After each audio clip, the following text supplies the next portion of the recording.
And we're live. This is This Week in Coverager. This is the podcast where we debate and talk about some of the hot topics of the week, whether it be insurance, insurtech, finance, fintech, edtech, agtech, regtech. Is there a tech that they haven't created yet? So if it's tech related and they're trying to integrate that tech into something that's going to help society, we want to know about it. And so, as usual, coming from Coverager headquarters in Queens, New York, is Avi. Hello. How are you? I'm good. Good to see you. And we have a guest. So, Paul Gallardo, welcome. Thank you. Thank you for having me. And why don't we give you a few minutes? Let's make it two, and you can describe who you are and what you do, and then we'll go over to Avi and talk about the hot topic of the week. Well, my name is Paul Gallardo. As you said, I've been in the media space since I was 34 years old, so about a long time ago, and working at HSN, DirecTV, Discovery. And but if you look at all of those, what it ultimately is I'm just a direct-to-consumer guy, and I've been doing it for 25 years. And now we're with Petplan, soon to be fetched by the Dodo, as you know. And it is truly a direct-to-consumer business, and in many ways we operate it exactly the same way as we ran DirecTV, with a real focus on unit economics. The subscribers we're bringing in. How much we're paying per subscriber, how long the subscriber lasts on the platform, what the ARPU of the subscriber is, what the LTV of the subscriber is, and constantly tweaking it to drive profitable growth, which from a value creation standpoint is what it's all about. Well, welcome. It's good to have you. Of course, I don't think we would have invited you this week if the topic hadn't been fitting. So it is a fitting topic, and I have to comment because Avi was joking about this, but you used to get paid to just watch TV. Did I hear that correctly? Yes, I did. What a job! How do we get jobs like that? Well, easier said than done, but it was a great run. I started at DirecTV in 2005 and left in 2015 when AT&T acquired the business, and it was a great run. Okay, well, let's see in the next half an hour to 45 minutes how that translates to insurtech or insurance. It's going to be interesting. I am going to kick it over to Avi, and Avi, I kind of hinted at it. What's the hot topic of the week? Well, I think before that, we have to ask Paul, what's your favorite TV channel and TV show? Well, I've become a big Netflix subscriber and viewer. Obviously, I love Ozark. I just started watching Away last night, which is an interesting show. On Hulu, I'm love Handmaid's Tale. On HBO, I love The Night Of. I could go on and on. So we can't even pin you down to one channel. That's what you're saying. I have this bizarre thing where the TV watching usually starts around 10 or 11 o'clock at night. He sort of goes well into the early morning because on nights I have a hard time sleeping. But so I could bore you to tears on that subject. So this week, this week actually the big topic, and we're happy to have you, was the story of the collaboration, the acquiring an equity stake, the Dodo and Petplan joining forces. And before we get into the story, we've been covering the pet insurance space for some time, and I would say in the past year, a little longer, there's been some major moves. MetLife acquired a company, Progressive entered the space, many startups entered the space. Pet insurance has been around for a while. Why do you think all this activity now? Well, I think first and foremost, pet insurance is growing, right? As I'm sure you know, because you cover this space, it's been growing about 20% a year for the last 5 years or so consistently. but it's also a highly underpenetrated industry. As you know, only 1 to 2% of pets in North America are insured, and by comparison, 25 to 40% of pets are insured in different parts of Europe. So that's one clear driver of the space. I think you have a second driver of the space, which is just the innovation that's happening in pet health today. Anything that you see in human healthcare, you can now get in veterinary healthcare, whether it's for diabetes, whether it's cancer treatments, MRIs, you name it. And if you think about it, just like it is with human healthcare, in order for most consumers to be able to access that incredible innovation, they need insurance, just like in human healthcare. And I think there's also a third driver, and that is just a change in mindset. In my parents' generation, you really did use the word pet owner, and owner means property. And now it's really about pet parents, and pets are part of the family. And you want to treat your pet just like you would treat any loving member of the family. And those are the big drivers of the growth in the industry, and I think why there's so much excitement. In terms of if the new players, I say the more the merrier. There's plenty of room to grow, as we were just talking about. I think more players in the industry means more awareness, which is great for all of us. I think it lifts all boats. And I think more players fosters healthy competition, which is ultimately great for the consumer. So come on, let's play. I'm a former pet plan policyholder. We've Yes. been with you guys for, I would say, 6 years. But you just said former. What does that mean? Former. Lemonade came along, and I made the mistake of switching. Thank you. And I'll tell you what, this is I think a mistake I've made, and I'm no expert in insurance, but I like to think that I know a little bit. But I didn't take into consideration the pre-existing conditions. We had 2 claims with Pet Plan. It was great. It was paid. We were very happy. But then I made the switch. So what happened was, we started at $30 a month, the premium, but then it got to be $50. And Lemonade came in for almost 7-year-old Havanese at $27. And I'm like, that's half the price. I got excited. I made the switch. And while I was doing it, the customer representative from PetPlan kept on saying, well, keep in mind, you won't be covered your pre-existing conditions. I was like, I didn't think about that, but I made a mistake. I admit it. Maybe it'll take me back with the pre-existing conditions. I'm not sure, but how long have you been gone for? I would say since August or July. Yeah. But listen, look, I know Lemonade feels really sexy right now in the marketplace because of the InsurTech, particularly in the renter space, but all insurance is not created equally. What you see with a lot of these new players, Lemonade, Pumpkin, the same thing, is you've got to look very closely. We are the most comprehensive insurance you can get. A perfect example of that that you don't find out about right away is that everybody says they cover dental, right? That's true. Right? Yeah. But we cover every adult tooth in the mouth. Lemonade just covers the 4 canines. Yeah. Right. That was one of the claims. That was one, and we were surprised when it was covered because we knew it wasn't covered because they kept on saying dental is not covered. But you learn. But I wanted to talk to you. You mentioned the penetration rates, and compared to Europe, the U.S. is not as great when you look at the numbers. Why do you think that is?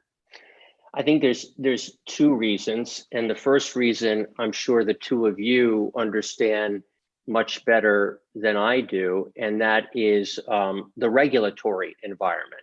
As the 2 of you know, the U.S. is perhaps the most regulated country in the world, right? When it comes to insurance, there is a regulator in every single state.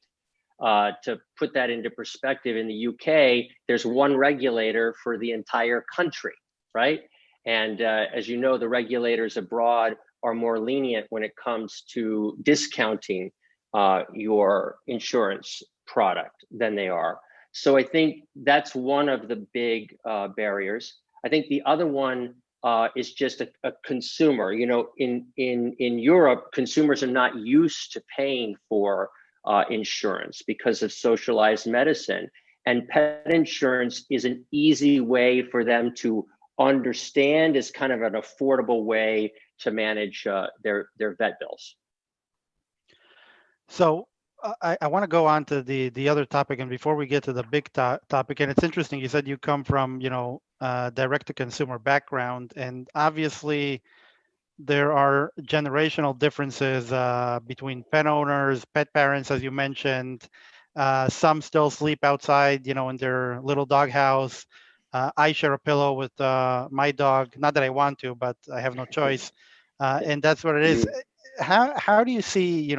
What do you think? Where was the tipping point where all of a sudden we buy raw food that's 4 times more expensive than the dry kibble, and we take the pet every time to the vet whenever there's like a little thing? What do you think happened that made that transformation? Because obviously we're seeing this more and more and more. Yeah, I think it's a trend that has come in, particularly with millennials, as people are deciding to have fewer kids potentially, or to not have children at all, to not necessarily get married and potentially live more alone. I think there's probably a variety of factors, but I think you hit the nail on the head where there's pet owner, and then there's pet parent. And pet parent is a pet owner is like what it says. It's a possession, and you treat it any way you want to treat it. And I think one of the unfortunate things right now in America is pets are technically considered property, and that's why pet insurance, as you know, is a form of a property and casualty insurance. But the problem with that is, when you're an owner, you when you love it, you love it. When you hate it, you can discard it. I think pet parents and who we focus on, it's what the name says. It's a parent. This is your child, right? You love it. You love it unconditionally. You forgive it. You invest in it. Like you invest in a child's education, you care for it the same way you're going to care for your children. It's a relationship for life, and that's who we really try to cater to. Yeah, it's very interesting, and I'm curious to how do you even bother marketing to those that are pet owners? Like, do you think you'll be able to convince them and see the benefits? Because at the end of the day, it may come out of their pockets. Obviously, there are the cases where if there's a medical condition, then they just give up, the pet, and horrible stories we hear all the time. But do you take those off the table when it comes to marketing?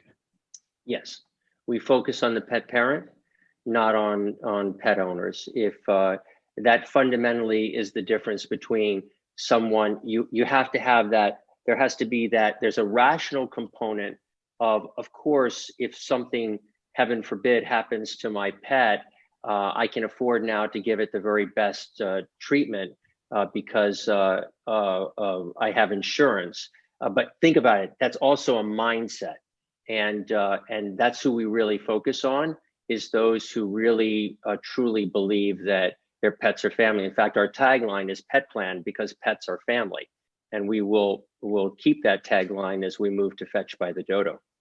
Nick, I think this is interesting because, unlike car insurance where everybody must get it, you still have to market to those price-sensitive consumers that are going to switch every That's 6 right. months. With pet, you could say, I'm not going to bother, and I'm just going to focus on those that see the value and are willing to spend a little more every month.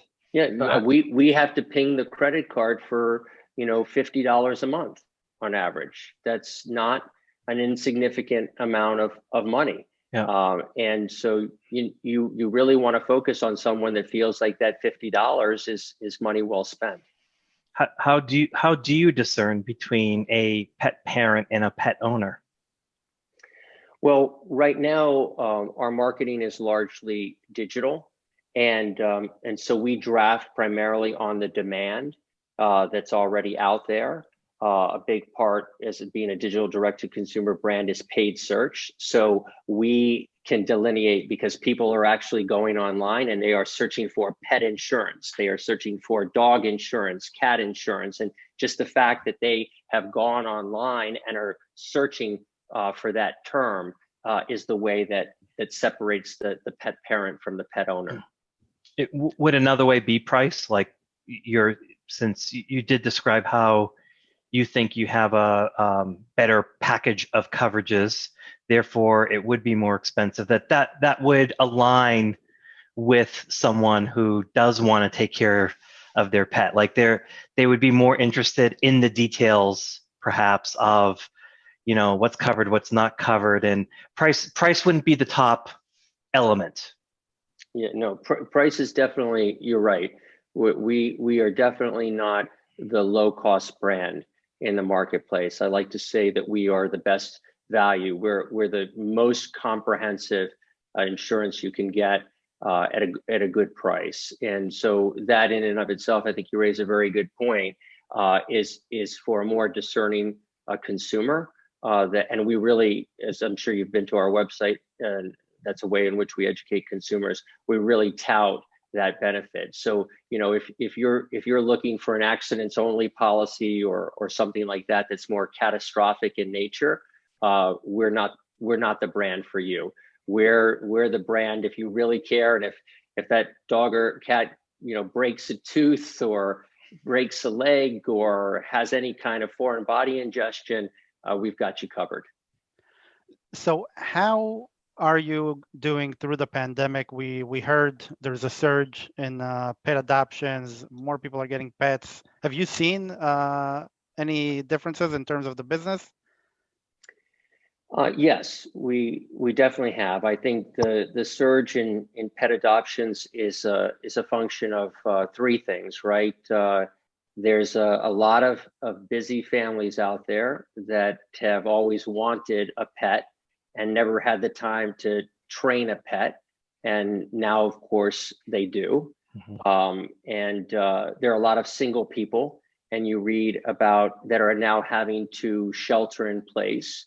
And whether it's millennials that are singles, whether it's seniors that are singles, and sheltering in place can be very, very lonely if you're by yourself. And so I think it's a source of companionship.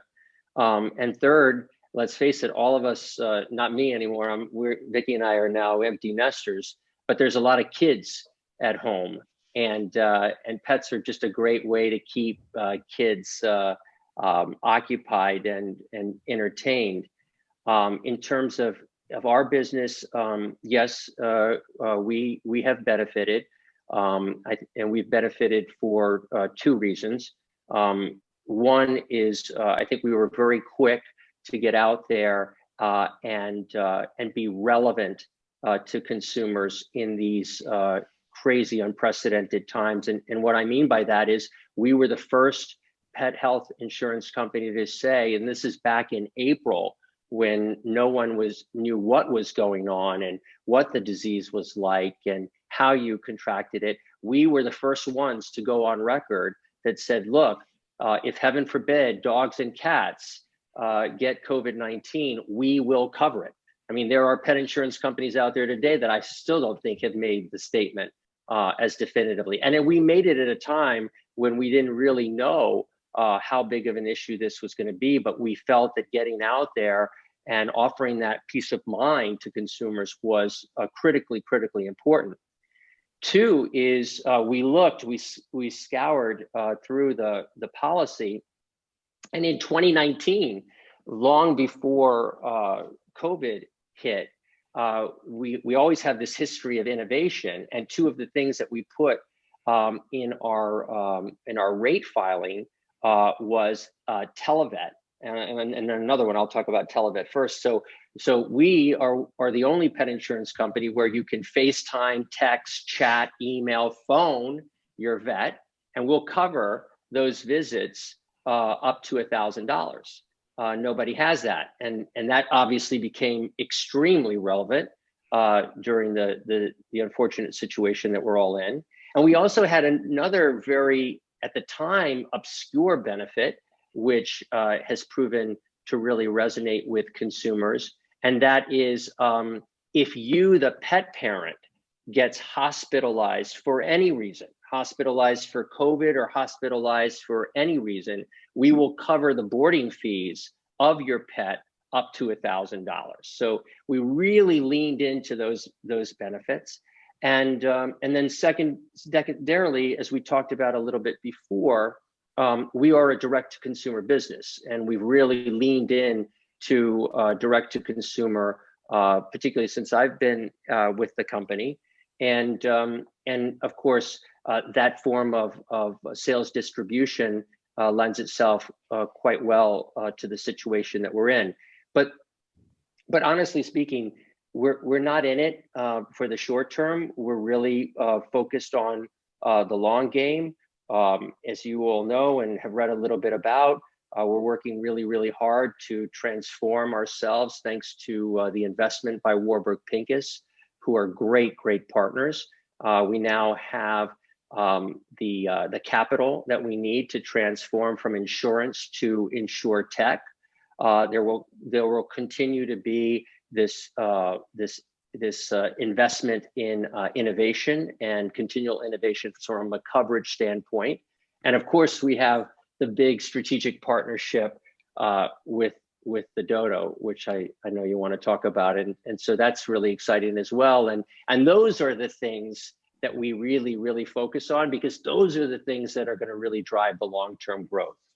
So the Dodo, that is a big deal, and something we've been telling insurance folks that, media companies, you should watch out for media companies because they are challenged in the era of Google and Facebook, and many are going behind the paywall and offering subscriptions, and people don't really want to pay for news. And if they do, they'll stick to one or maybe two, and good luck trying to get advertisers to support you. How did you get chosen by the Dodo? How did that deal even come to life? What was it like? Great story. And by the way, I do have, before I answer your question, I want to know more. You could tell me later about how you were advising insurance companies about the fact that media was sort of certain parts of media were somewhat challenged by the ad model. And so that they should look for different forms of revenue streams. Was that the point that you've been making all along? Well, we've this is something people, the audience of Coverager, they know, and I say this all the time, and some people get angry, but I don't believe that insurance companies have the right to be consumer-facing brands. Insurance companies do not have the right to be insurance-facing brands. Yeah. Why do you say that? Well, if you look at from the cost of acquisition perspective, and if you look from a brand perspective, from the side of a consumer, I don't interact with my insurance company unless I really need to. No one is going to Geico to, I don't know, maybe some people go to find that gas near me. Maybe someone is using that, capability. But, we've had agents for a long time. We still have agents. Most insurance companies needed that help to stand out, sell their policies in a cost-effective way. And I believe in the power of the agent. I just believe that the future insurance agent is not doing insurance full time. So when you look at the Dodo really in the partnership, we were very excited about it, and it's something we talked about a lot.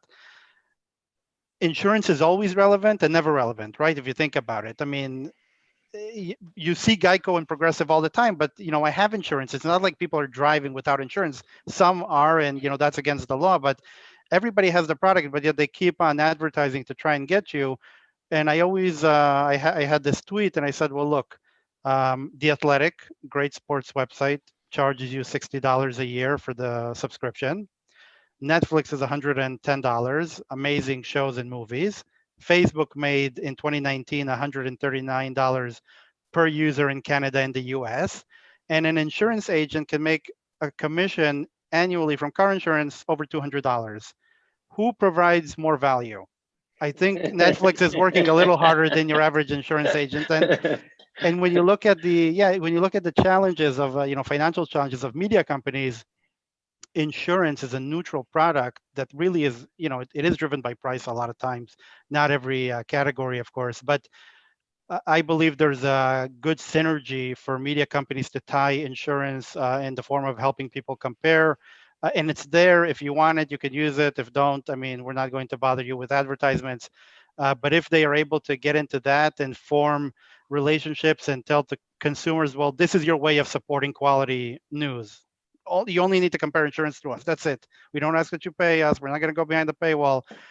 So I think media companies will look at that opportunity and try to take advantage. Amen. Amen. You just described the benefits of the partnership better than I could. But to answer the first part of your question in terms of how the deal came about, as I mentioned it at the beginning of your podcast, that I was at Discovery. And I was the executive who sort of led the significant investment that Discovery made in Group 9. And as you may know, Group 9 is the holding company that hold 4 phenomenal brands: the Dodo, Seeker, Thrillist, and Now This. And so I, as I was putting the deal together, I was working very closely with Ben Layer, who is the CEO of Group 9, as you know. And we started working together and we became friends. And so that's how it started. And then when I landed at Petplan, and it was announced January of 2019, so coming up on almost 2 years, coming up on 2 years, he was one of the first ones to reach out to me from the media space.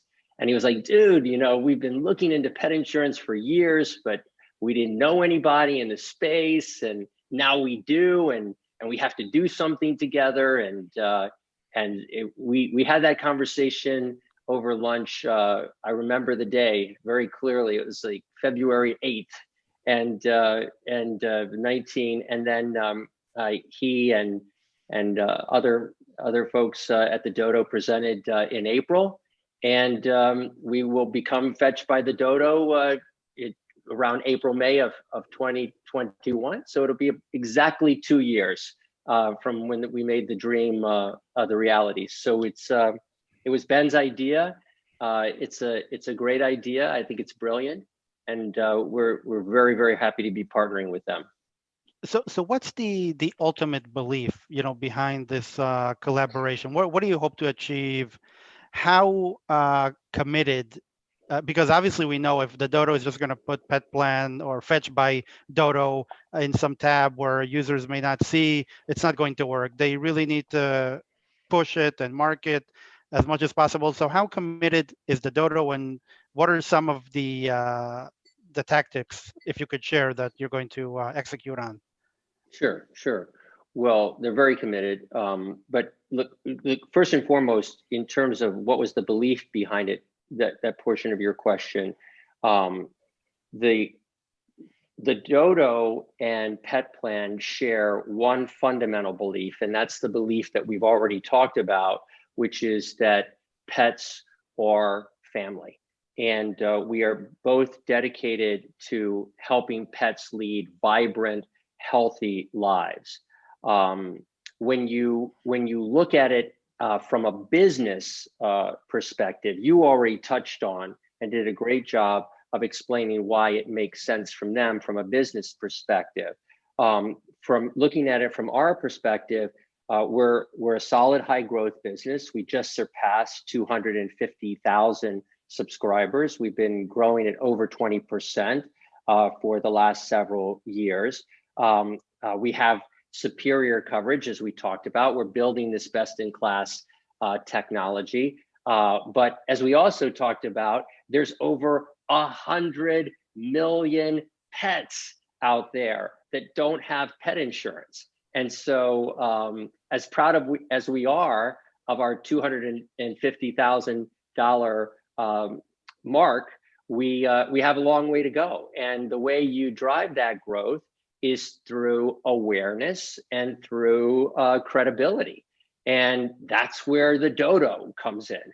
I mean, think about the Dodo. They bring a pet parent audience of over 100 million people in North America. So they bring audience, bucket number one.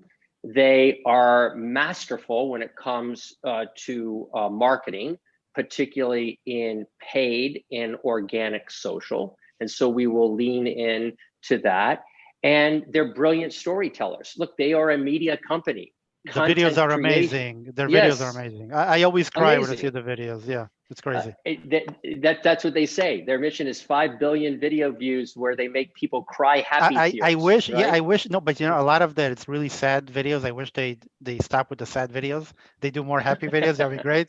But yeah, it's amazing. I see on Instagram and I can't stop looking. And every time, you know, there's a story about a parrot and a turtle and a lizard. So not just dogs and cats.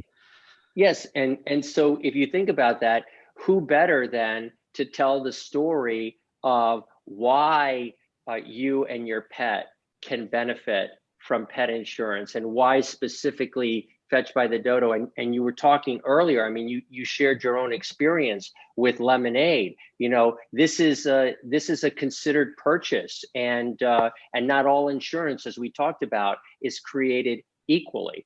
And they're going to be absolutely brilliant at being wildly transparent about what we provide, what we don't provide. But I think there's another component to it as well that we both aspire to, and maybe this is going to change your belief that that insurance companies should not be consumer facing, and that is that today, you know, insurance is when something goes wrong, right? It's like, oh, if I God forbid, if I have an accident or something happens or car, you know, it's when something goes wrong. Our focus is going to be on keeping things right. And what do I mean by that? It's about keeping pets healthy and happy and living these vibrant lives. And the way we will do that is through data and technology. One of the other benefits that that we have is we've been in business for 15 years. So we have a tremendous amount of data that we started back last October with the Warburg investment to really start mining that data and to look for key insights, key probabilities, and to try to serve that up in a way that would be beneficial for consumers. Let me give you an example. Our data shows us that English bulldogs have a 32 greater percent probability of getting skin infections. You know what I mean when I said think like eczema, you know, something like that. But we also know from mining all of our data and seeing all the medical records and seeing all the invoices come in and the policies and what's covered and what not's covered, that there's anti-itch shampoos, there's antihistamines, there's fatty acid therapies, there's all these things that you can do to help your English bulldog. Well, so there's all kinds of education and information and tips, and who better to bring all of that to life on a very breed specific basis in a entertaining, informational, and educational way than the Dodo. Well, I mean, you just answered, I think, my question, and I like to give this as an example. I'm a big believer in prevention and helping, people, whether it's with the pet, but, with let's look at car insurance. Geico doesn't have the capability to prevent an accident. Tesla does, Volvo does. And I don't think Geico is going to be manufacturing cars, but I think it will be an easier move. And we're seeing this with car makers entering the insurance space. And I want to ask you, with pet, actually, I don't see it yet. And I do believe that if a pet insurance does go in and maybe offer in a healthy food alternative, definitely I would buy. I already buy from the farmer's dog. I would switch. I have no, brand loyalty to them. I rather have everything and maybe get a premium discount because I do take care of my pet. But I want to ask you, and this is a question because as you said, it is a considerable amount.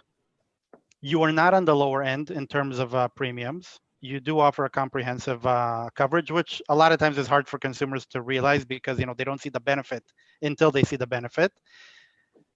We saw this with Tesla where they offered their insurance, and you would think that people buy Tesla, have money, they wouldn't be so cheap to pay another $500-600 on car insurance, but that wasn't the case. They still wanted to go back to Progressive, Geico, or Allstate. What are your thoughts on, the Dodo showing that one price? What are you going to give to consumers to say this is a good deal? I don't care that it's more expensive. I get better benefits. What are your thoughts on that? Education.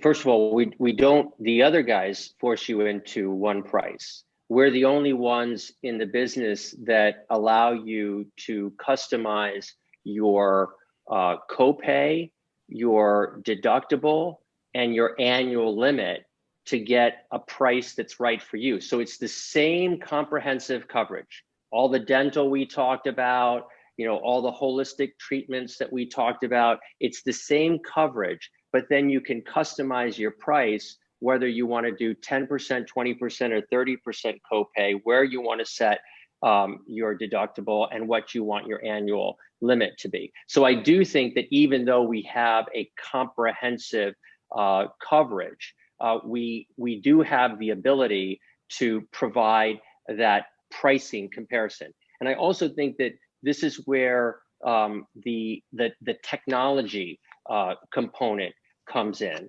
I mean, from a technological perspective, we are building in both a rational benefit and emotional benefit. The rational benefit is a highly personalized sales funnel. By the time we launch May 1st of next year, our browse and buy experience will be highly personalized. And what do I mean? As you know, people don't think dog and cat. They think by the breed, right? They think, and so what our sales funnel will do is help them understand sort of for your breed, a purebred large dog, a mixed breed small dog, what are the benefits of insurance for your specific breed type? Why Pet Plan? We're right there in the funnel. We're showing you a comparison so you don't have to jump around to other sites so that you can see. So Avi, you'll never make that mistake again to go back to Lemonade because you'll be able to see all the stuff that we cover and the transparency about the pre-existing conditions. And then which configuration is right for you? Because quite frankly, I have a Shizan, and Hancho is a great dog, but he's a small dog. He's a mixed breed. I don't need an unlimited policy. I don't need to pay for an unlimited policy because the probability of him getting some sort of illness is much less than a purebred German Shepherd large dog. And so those are all the things that we are using to benefit the consumer, right? So there's a benefit to the consumer there, but there's also a benefit to us because obviously that leads to higher conversion because I've educated you in my funnel.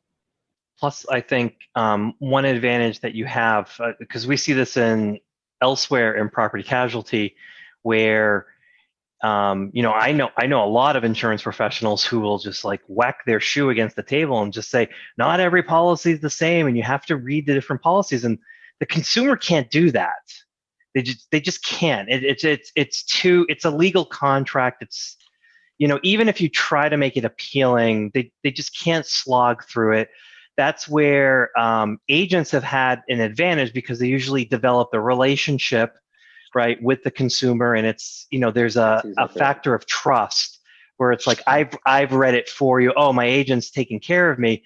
So on this podcast, we've discussed a lot about that, like that it is incredibly expensive to get for an insurance company to get a customer.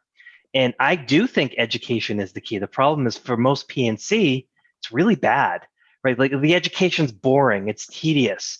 And when Avi had been talking about, the media element to it, it rung to me as something that would be advantageous because they know how to tell a story, right? Like the education can be interesting, it can be entertaining, and why it's why is Geico and Farmers and Allstate, like why are they like the top brands?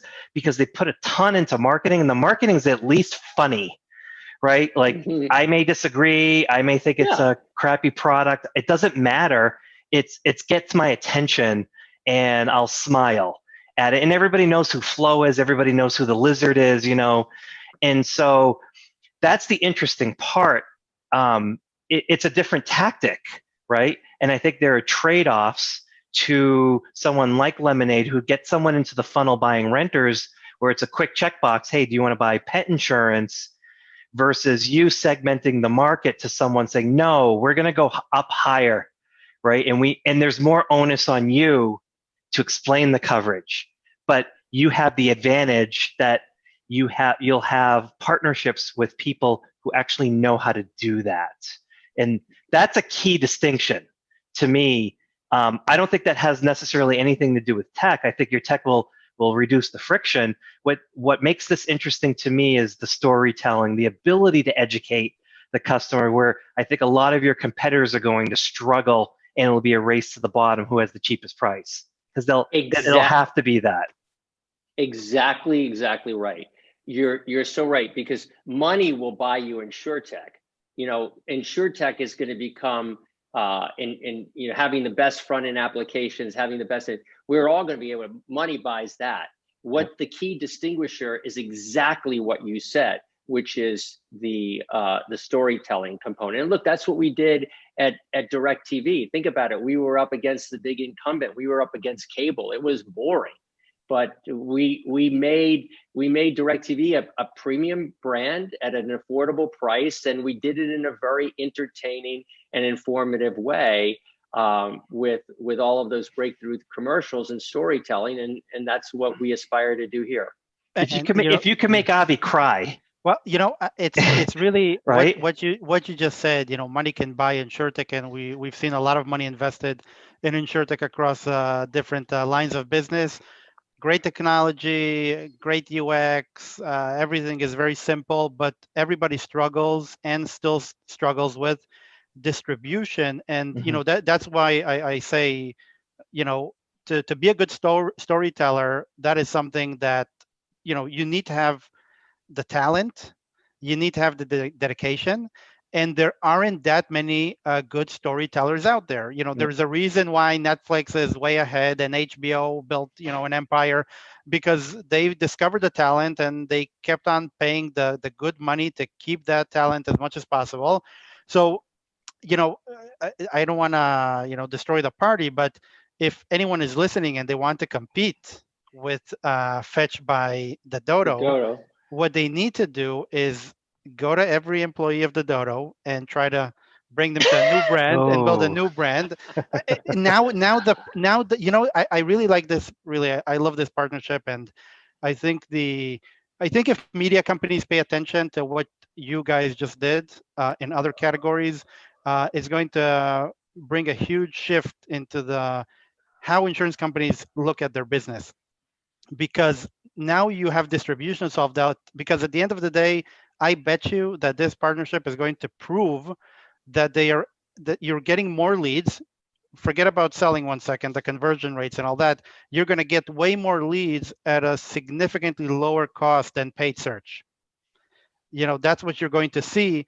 And when it comes to that, I think other media companies are going to open their eyes, because you know that a lot of them are struggling, and they're going to figure out what insurance company I can partner with, and what kind of product I can offer. And it's a big deal. It really is a big deal. And I think I'm very excited to see how this plays out, and really how committed the two parties are to push this product, because it's massive. As I said, 100 million, users. That's really crazy. Something that even Geico, with their 1.5 billion in advertising, you don't see that level of engagement on their Instagram or Twitter, feed. So it really is incredible. Well, thank you both so much for taking the time to learn more about it. I really, really appreciate it. I'm very grateful to Ben for coming up with the idea and allowing me and all of us to partner with him, and very appreciative for our partners at Warburg Pincus. This is the first, I've always worked for publicly traded companies before. This is the first time I've been in the private equity space, and I have to say they are an absolute class act and have been very, very instrumental in putting this partnership together as well. Well, thank you, Paul. I can tell you from my end, I don't know a lot about pet insurance. I don't Now know a you lot. do. I know a little bit more, but you know what I do know a lot about. I can recognize when someone's really into what they do and they really care, right? And it just becomes self-evident and obvious that like you love pets, like you love animals, or there's a passion there that sort of translate. And to me, that's very attractive. You're an attractive man anyways, but that's very attractive because it makes me want to learn more. And I think Avi's correct. Like so it's good to hear this because it's something that's different. And Avi and I are 100% in agreement that insurance has to change. We may differ on how exactly that happens, but this is an experiment in a business model that I think is just, I can't wait to see how it matures. It's, Lemonade was an experiment as well. I have an opinion about them, but I'm rooting for them. I want them to be successful, and I want this to be successful too. And I think there's multiple ways to do it. This one's interesting though, because if you can make Avi cry. I'm a sensitive guy, let me tell you. I don't come across like that, but I'm a sensitive guy, and I'm going to try. I'm gonna see if I can get a good quote on PetPlan again, and if you accept my previous terms. All right, absolutely. Okay. Well, thank you both so very much. Yeah. Really so for the audience, this is the week ending. I was gonna say August. It's like everything's a blur. It's like it was a running joke, but I can't break out of it. October 23rd, the week ending October 23rd.